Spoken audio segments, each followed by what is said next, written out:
Matatu county nino muthe wa ira na kana hihi muthe wa umuthi wa ira matimite mirurungano ini iria irathie na mbere bururi-ini kuria maugite ati mirurungano ni guthukia irathukia ukuria wa bururi. Amwe wa aria twikoretwo tukiaraniria nao maugite ati garama ya muturire ikire iguru muno na kuria President Ruto arore wega riboti ya kigina iria eriga kuhitukio ni bunge.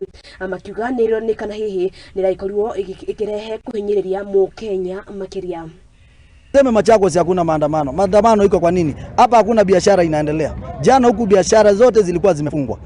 Watu walikuwa wametulia, wameketi, wengine wako kwa nyumba, wasafiri hakuna. Hiyo bado ni maandamano sababu hakuna biashara zinaendelea. Kenya yenyewe inapoteza. Sisi wenyewe tunapoteza. Jana hakuna pesa yoyote imeingia kwa account.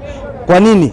Jana hakuna magari, gari zote zilikuwa zimepakiwa, zilikuwa huko manyumbani, kila mtu alikuwa ameambiwa dereva alikuwa ameagizwa apeleke gari yake mahali analala, akakae na hiyo gari. So kwa mimi naweza sema jana tumeingia hasara kubwa na leo pia tunaingia hiyo hasara sababu hakuna magari. Na kesho iko hivyo. Kwa nini? Mpaka hii serikali tusikize. Sisi hata watu wa matatu tunaona iko afadhali watu wakiwa maandamano kuliko kukuja kukaa hapa bure na hakuna kazi tunafanya. Mafuta imepanda juu, kila kitu yote imepanda juu na wasafiri hakuna. Ukiambia mtu kutoka hapa kwenda Mbumbuni ni 400, mtu analipanga 250 ama 300, hawezi kubali. Kwa hivyo mimi nasema serikali iweze kusikiza ile malilio inaliliwa na wananchi.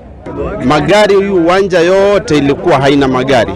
Lakini siku ya leo naona zinarejea kidogo, igawaje naye nauli iko juu sana. Sasa iko juu, imepanda juu zaidi kuliko kwenda Kitui ni 700 kwa sasa. Na ni mahali nilikuwa naenda na 300. Sasa unaona tunaathirika. Mafuta ikiteremka, bei yake ikishuka, magari hayana budi kushukisha bei, nauli za kwenda sehemu zenye tunaenda.